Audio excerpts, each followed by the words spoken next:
Se llamaban tierra adentro, la pampa y la cordillera. Después fueron campo afuera, porque las palabras pesan. Con esas cosas empiezan a vaciarnos las... Ahora sí, ya estamos presentando al analista político Aurelio Argañarás con su columna de los sábados, Para y vos que pensás, para Radio Tortuga 92.9, columna que hoy ha titulado Esa bisagra de las elecciones bonaerenses. Bueno, ¿comenzamos, Aurelio? ¿Sí? Bueno, buenos días. Bueno, creo que el término que define centralmente a la situación de la Argentina es la incertidumbre. Sí. O sea, por donde miremos la realidad en todos los planos, político, económico, social, estamos en un cuadro donde reina la precariedad, pero ya no estoy hablando de economía Claro. al usar esa palabra, sino donde, Sí. donde todo es precario. El poder es precario, la situación, la orientación económica es tan notoriamente precaria, sometida a pruebas y seguramente sin duda a posibilidades de virajes que serían producto de una caída de este gobierno, que está perfectamente dentro de lo posible. Es decir, todo es posible de alguna manera. Puede haber cosas que se nos escapen en cuanto a los ánimos de la sociedad, del conjunto de la colectividad argentina, cosas que no alcancemos a comprender, de la experiencia vital de la gente, digamos, qué es lo que ha generado las supremacías actuales, aunque se han hecho estudios acerca de cómo llegó Milei al poder, sobre todo centrados en la falta de una respuesta totalizadora por parte de los gobiernos precedentes, que le diera a la población del país una sensación de que estamos encaminados, de que vamos en el buen sentido de las cosas, que estamos construyendo, aun cuando podamos pasar por dificultades transitorias. Yo siempre recuerdo que el gobierno clásico de Perón, una época donde la Argentina no tenía incertidumbres, donde desde el punto de vista político Perón ganaba las elecciones con más del 60% de los votos, la situación económica era sólida, el país prosperaba. En esa situación se vivió, por ejemplo, las sequías de los primeros años de los inicios de la década del 50, que llevaron a que la Argentina tuviera que comer pan de centeno, algo que en esa época, yo lo sé por la memoria de mis padres. Yo en el 51 tenía 4 años, no tengo recuerdos socioeconómicos de esa época, pero sí sé, por la memoria colectiva, por la lectura y demás, que la Argentina pasó por ese trance que afectó los planes del gobierno, porque la Argentina era, como ha sido siempre, un país muy dependiente de las actividades agropecuarias, de su producción y de sus exportaciones, pero de todos modos, la consistencia global del proyecto que representaba Perón llevó a que en las elecciones siguientes ganara las elecciones con 62% de los votos y nadie pusiera en duda la estabilidad y la marcha del país dentro de la gran mayoría de los que sostenían este programa histórico. Por supuesto, claro, existía también la oposición, claro, más vale. Claro. Pero, digamos, ha habido épocas donde lo que gobernaba como sensación en la Argentina era una sensación de certeza. De alguna manera, después que se consolidó en el gobierno, en un gobierno que nació con mucha fragilidad, el gobierno de Néstor Kirchner en el 2003, tuvimos una sensación de estabilidad. Claro. Y de consistencia en cuanto a cuál era la dirección que se estaba tomando, a pesar de que el análisis retrospectivo muestra que la Argentina tuvo en ese momento una enorme oportunidad de lograr cambios estructurales, cambios más perdurables, y no la aprovechó. Vivió demasiado fijada en la coyuntura, con un excesivo exitismo, de una época en la cual las juventudes creían que ahora con Lula, Chávez, Kirchner, Fidel Castro y Evo Morales, qué sé yo, ya estábamos del otro lado del río. Y en realidad nunca habíamos estado del otro lado del río, ni estaríamos del otro lado del río, en la otra orilla del río. Claro, pero se dio esa particularidad, ¿no? Que en la región estaban esos gobiernos. En la región estaban estos gobiernos, sí, pero no había ese tipo de avances que cambian estructuralmente a los países, claro, y que permiten que uno diga esto va en serio y tiene una consistencia de largo plazo.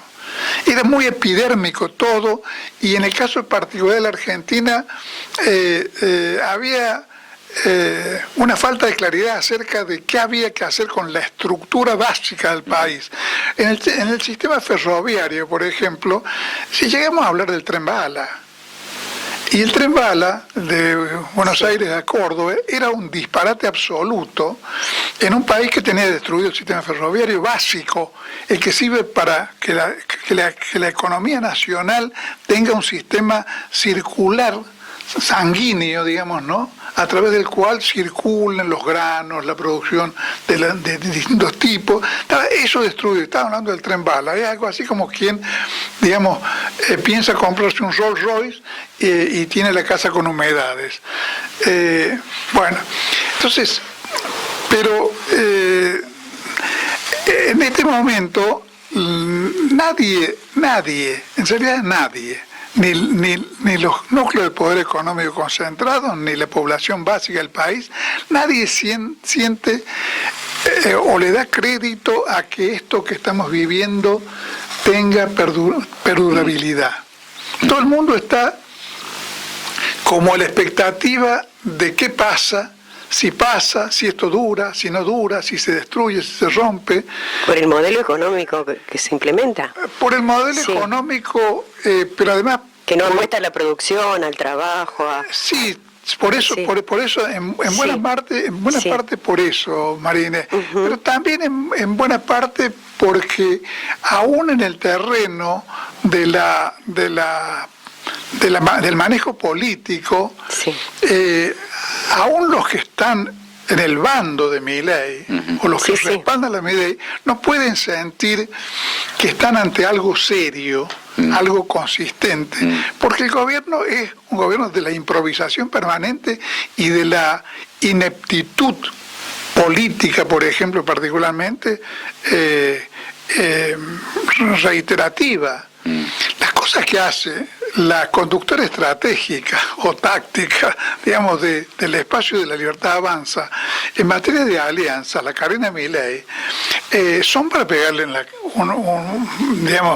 un chachá en la cola. La forma en que se pelean, por ejemplo, ellos pueden festejar. Por ejemplo, los libertarios pueden festejar los resultados de las elecciones en Cava, pero en realidad las elecciones en Cava son un triunfo que tiene mucho de triunfo lo pirro, como dice el refrán, porque lo hicieron a costa de su principal aliado. Entonces, no se puede hacer política destruyendo los aliados, porque los aliados son aliados por algo, y el PRO, para el público conservador, que es el que le dio respaldo, tiene ciertas cualidades para ese público que Milei no tiene. Claro. Como Es la cierto. doctora Carrió tiene ciertas cualidades que Milei no tiene, porque es capaz de hablarle a un público que aprecia más la forma, ¿no? Las formas civilizadas de hacer política, por decirlo de alguna manera, aunque sea la forma civilizada, sea una política oligárquica o pro-imperialista, pero Claro. las formas para mucha gente son importantes. Yo escuchaba la vez pasada un ingeniero que estaba claramente, no enamorado, sino en una posición de respaldo al gobierno de Milei por gorila, porque bueno, a los gorilas les gusta Milei, Claro, claro. bueno, pero al mismo tiempo el tipo estaba muy desagradado con los modales. Los modales de Milei, porque una persona educada, con cierta sensibilidad, con cierto concepto acerca de cómo se manejan las relaciones entre las personas, y a la cual le parecía una cosa muy bárbara, muy torpe lo de Milei, muy agresivo y en cierto modo incluso inútilmente agresivo. Menciono esto, Aurelio, coincido en que parece que la ciudadanía en su conjunto está transitando una situación en la cual se plantea, esto tiene que terminar. Los que no estamos de acuerdo con este gobierno por justamente el desacuerdo, y los que han apoyado a este gobierno porque también la están pasando mal. Está pasando mal. Entonces dice, che, bancamos, pero en algún momento tiene que finalizar. Y bueno, por algo se hicieron aquellas encuestas, que hoy hace mucho que no veo alguna, de cuántos meses iban a bancar. Ajá. Hubo encuestas hace alrededor de un año donde se consultaba a la gente cuánto tiempo iba a bancarle a Milei la escasez de ingresos, la incertidumbre económica, el deterioro de la situación, apostando a que eso era útil para llegar a un buen puerto. Y algunos decían, no aguanto nada, otros decían, aguanto 2 meses, otros decían 3 meses, otros decían 1 año, y otros decían, lo aguanto 10 años. Los fanáticos de Milei decían, lo aguanto 10 años. Que hay un alto porcentaje. Sí, Claro, no es menor, claro. claro. Todavía no es menor. Que todavía no es Claro. menor, sigue No, siendo todavía muy no es alto. menor, Sí, pero esa encuesta y esas respuestas de meses, 1 mes, 2 meses, 3 meses, 6 meses, 1 año, tienen que ser tenidas en cuenta. Claro. Claro, a todos los gobiernos, de cierta manera, ¿no es cierto?, se le da un plazo estimado de 1 año, decir, bueno, a ver cómo implementa las políticas, cómo las lleva a cabo. Claro, claro. pero el problema, o parte de esto que digo de la incertidumbre, Sí. es que nadie que esté mínimamente informado del mundo de la política deja de advertir lo precario que es el poder de Milei. Milei, el fundamento más sólido de su poder es el respaldo del capital financiero internacional, Claro. de Estados Unidos y demás. Y una simpatía o respaldo condicionado y frágil de parte de una porción importante de los núcleos de poder económico dominante, porque hay algunos que están a muerte. Por ejemplo, hace un rato fuera del micrófono hablábamos de las que producen servicios públicos. Las empresas que sí. Esas empresas están viviendo un momento de gloria, de Claro. transferencia de ingresos de la población argentina en Tremendo, cantidades sí. siderales, y entonces no tienen duda de que este es el modelo que quieren. Pero hay otras empresas, por ejemplo, más relacionadas con la marcha del mercado interno, Claro. que respaldan a Milei porque les cae simpático que quiera deteriorar el salario, que quiera destruir la legislación laboral, que quiera, digamos, volver a la época en la cual el patroncito decidía arbitraria y autoritariamente qué hacía con sus peones. Claro. Pero entonces aguanta y apoya al gobierno de Milei, a pesar de que económicamente no le va bien, pero a condición de que eso, lo que él espera, se lleve adelante, y a condición de que se consolide, de que el país llegue a tener una estabilidad, digamos, a la chilena. Claro. a la chilena, pero acá no está ocurriendo eso. Bueno, dentro de ese cuadro, yo me refería al tema de la conducción táctica electoral de la Libertad Avanza. No sé, se puede dudar acerca de las cualidades de Karina, pero a mí me parece que no hace nada más que estropicios y los va a seguir haciendo porque está montada aparentemente sobre el presupuesto de que han ganado la mayoría de la opinión pública y que eso es una conquista sólida. Y no hay nada menos sólido que eso. Claro. Eso, y por otra parte, el mismo gobierno de algún modo tiene conciencia de que no es sólido y por eso pone tanto énfasis en mantener limitada la inflación, porque sabe que un desborde inflacionario le destruye su capital político. Y el dólar. Claro, el dólar. Esas dos cosas son los que, digamos, los elementos que hacen que mucha gente todavía diga, bueno, pero ya si esto que dijo lo hizo en cierta manera, porque con esto que hablamos de la inflación recién, están esperanzados en decir, bueno, y a ver qué pasa, vamos a ver qué pasa. ¿Qué resulta? Aguantemos. Esa es una cosa que yo vi. En esa época todavía estaba en la actividad bancaria. Es una cosa que yo vi con muchísima claridad en los últimos meses del 2000, en las vísperas del 2001. Del 2001, ajá. Bueno, no nos olvidemos de que De la Rúa pudo ganar las elecciones porque dijo que iba a mantener la convertibilidad. Sí, claro. La gente estaba ya sufriendo, ya se había deteriorado el programa de la década del 90, el programa neoliberal, de Menem. Pero tenía pánico a que se liberara el dólar y lo poco estable que había en la situación se terminara de desmoronar como se desmoronó. Claro, sí. Entonces, de alguna manera, el temor al infierno hacía que el público estuviera dispuesto a soportar alguna pequeña quemazón. Claro. Se le quemaban los pelitos de los brazos, pero no había un fuego que realmente destruyera todo. Bueno, eso llegó, ya sabemos qué pasó.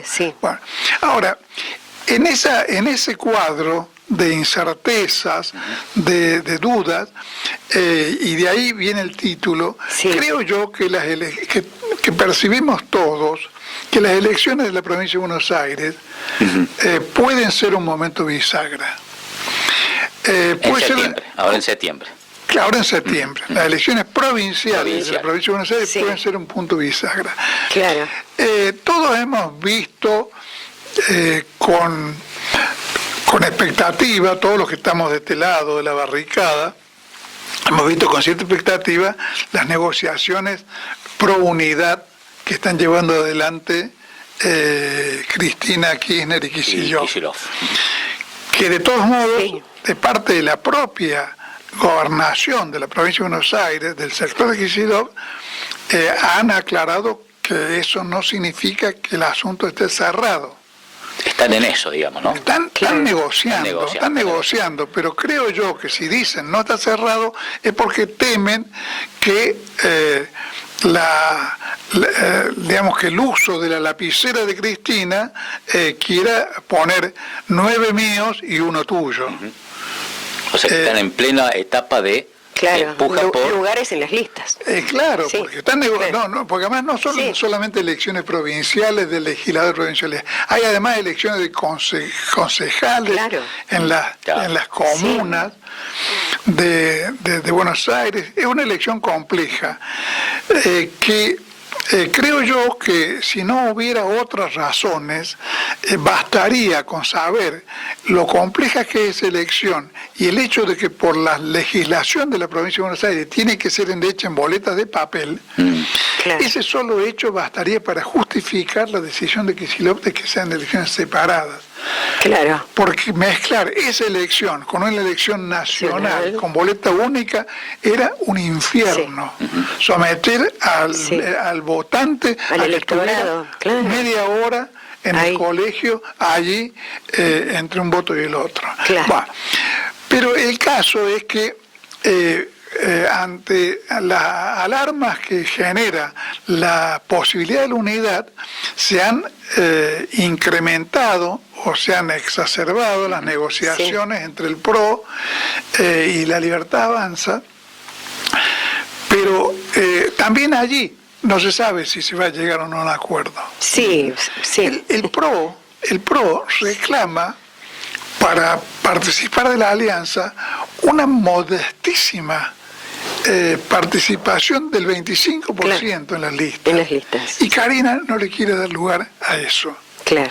Y además, de una forma que suena a burlesca, digamos, ¿no? O a burla, pretende que se incluyan entre los que pone el PRO, los que pone la Bullrich, que se acaba de afiliar a Libertad Avanza. Claro. Entonces, Claro. no puede ser. Se está complicando todo. Sí. Los del PRO son los míos. Claro, exactamente. Los que pongas vos PRO, Claro. ponete los de Patricia. Patricia. O sea que son míos, digo. Ahora, los resultados de Buenos Aires pueden engañar en cuanto a la muñeca de Karina para manejar lo electoral. Yo creo que en realidad lo maneja con una torpeza inaudita, con una torpeza semejante a la de la Lemoine para hacer declaraciones públicas. Claro. Porque no se puede sostener una política de alianzas diciéndole a todos los aliados: tu lugar es ponerte detrás mío a hacer cola. No es lo que hizo el general Perón, que contaba él solo con más del 50% de los votos. Claro, es otra cosa. Y con un capital electoral firme sólido, sí, que respondía. Totalmente. Claro, donde Perón siempre otorgaba a los aliados un lugar mayor en las listas de lo que el aliado representaba, porque sabía que electoralmente a lo mejor sumaba con eso un 5, pero les daba un 7, no un 5. Claro. Bueno, eso y una política de alianza no puede consistir en tratar, en hacer todo lo posible por desalojar al aliado del lugar donde tiene poder, como han hecho los libertarios de la Ciudad de Buenos Aires. Claro. Entonces, si hasta ahora Macri resiste las humillaciones inauditas a las que lo están sometiendo, porque lo tratan como si fuera una basura. Unos iniciados en la política. Claro, como si Macri fuera un cadete que está rogando que le den la bicicleta para salir a hacer los mandados. Así lo tratan. Eso no es propio de una gran política. Ahora, del lado del peronismo están estas negociaciones de las cuales pareciera depender qué es lo que se va a obtener electoralmente. Hay una especie de clamor unitario de un público que no está comprometido en los aparatos, en las internas y en la lucha por los puestos, que se expresa todos los días rogándoles que logren llegar a la unidad. A la unidad, sí. Es un público que creo que se maneja con una sensación muy inmediata de los intereses políticos, porque probablemente si hay que dirimir, como parece que hay que dirimir, una cuestión de la conducción, probablemente esta sea la mejor oportunidad para hacer tal cosa. Porque son elecciones legislativas, no se puede hacer dirimir la conducción en las elecciones del 2027, donde si se va dividido, claro, es fatal. Acá no sería fatal, porque inclusive cualquiera que quiera medir los resultados electorales con un mínimo, no digamos de partidismo, de simple sensatez, va a medir lo que saquen, si hubiera dos listas del peronismo, lo que va a medir la suma de esas dos listas como el resultado electoral. Claro, a la próxima elección. Claro. A la nacional, digamos. Claro, sí. claro. Sí. Entonces, sí, puede ser que haya tenido más votos otro, como podría haber ocurrido en la capital federal si Santoro sacaba 2 o 3 puntos más. El ganador hubiera sido Santoro, pero hubiera sido un ganador meramente estadístico, claro, porque el ganador real es el bloque conservador, gorila de la ciudad de Buenos Aires, cuyo 70% vota las opciones conservadoras. claro. Pero bueno, pareciera ser que las presiones, los clamores por la unidad son tan grandes que hay una necesidad, tanto de Cristina Kirchner como de Axel Kicillof, de responder a esa presión en términos por los cuales por lo menos no quede cada uno de ellos como el responsable de que no se haya logrado la unidad. Claro. Está bien, está bien. Claro. Ahora, cualquiera que sea el resultado de final de las elecciones, estamos a pocos meses de septiembre, creo que va a justificar el título de la columna de una bisagra. Porque si el peronismo triunfa en la provincia de Buenos Aires, eso va a ser una señal de ratificando la provisoriedad, la precariedad del armado mileísta pro. Claro. Claro. O Garca en general. Claro. Y si el peronismo aún unido es derrotado en la provincia de Buenos Aires, bueno, vamos a estar ante una situación complicada, porque sería algo así como un avance muy significativo en este proceso que en realidad creo que es el que ocupa el fondo de la situación, ¿no?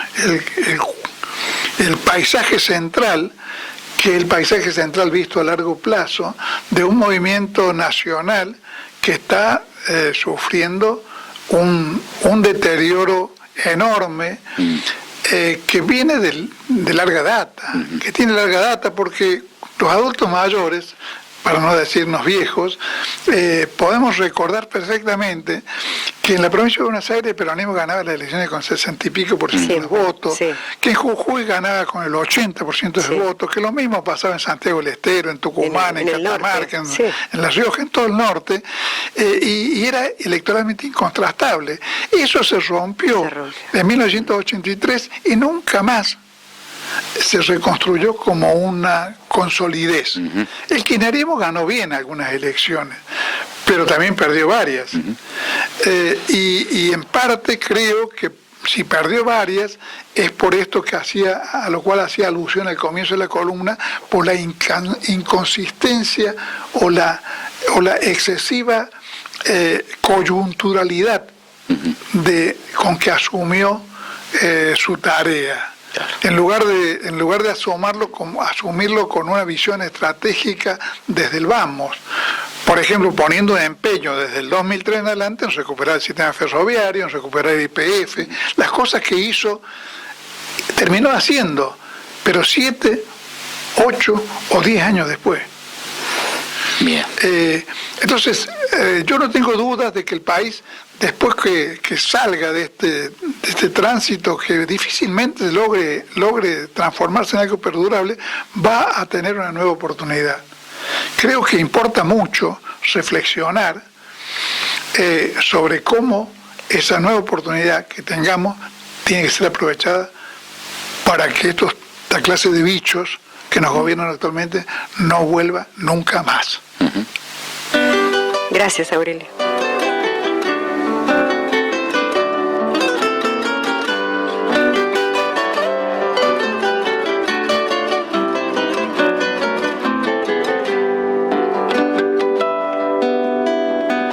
llamaban tierra adentro, la pampa y la cordillera.